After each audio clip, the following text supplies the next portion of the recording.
The letter from Yaakov, James, chapter 1.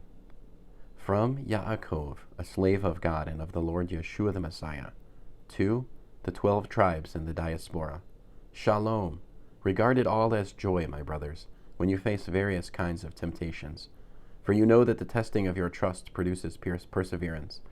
But let perseverance do its complete work, so that you may be complete and whole, lacking in nothing. Now if any of you lacks wisdom, let him ask God, who gives to all generously and without reproach, and it will be given to him. But let him ask in trust, doubting nothing. For the doubter is like a wave in the sea, being tossed and driven by the wind. Indeed, that person should not think that he will receive anything from the Lord, because he is double-minded, unstable in all his ways. Let the brother in humble circumstances boast about his high position, but let the rich brother boast about his being humbled, since like a wildflower he will pass away. For just as the sun rises with the sharav and dries up the plant, so that its flower falls off and its beauty is destroyed, so too the rich person going about his business will wither away. How blessed is the man who perseveres through temptation, for after he has passed the test, he will receive as his crown the life which God has promised to those who love him. No one being tempted should say, I am being tempted by God. For God cannot be tempted by evil, and God himself tempts no one. Rather, each person is being tempted whenever he is being dragged off and enticed by the bait of his own desire. Then, having conceived, the desire gives birth to sin, and when sin is fully grown, it gives birth to death. Don't delude yourselves, my dear brothers.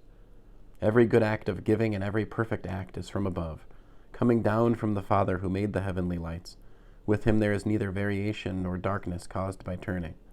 Having made his decision, he gave birth to us through a word that can be relied upon, in order that we should be a kind of first fruits of all that he created. Therefore, my dear brothers, let every person be quick to listen but slow to speak, slow to get angry, for a person's anger does not accomplish God's righteousness.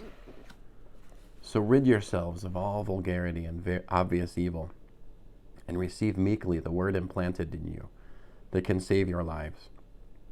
Don't deceive yourselves by only hearing what the word says, but do it. For whoever hears the word but doesn't do what it says is like someone who looks at his face in a mirror, who looks at himself, goes away, and immediately forgets what he looks like. But if a person looks closely into the perfect Torah, which gives freedom, and continues, becoming not a forgetful hearer, but a doer of the work it requires, then he will be blessed in what he does. Anyone who thinks he is religiously observant, but does not control his tongue, is deceiving himself, and his observance counts for nothing. The religious observance that God the Father considers pure and faultless is this: to care for orphans and widows in their distress, and to keep oneself from being contaminated by the world. End of James, Yaakov, chapter 1.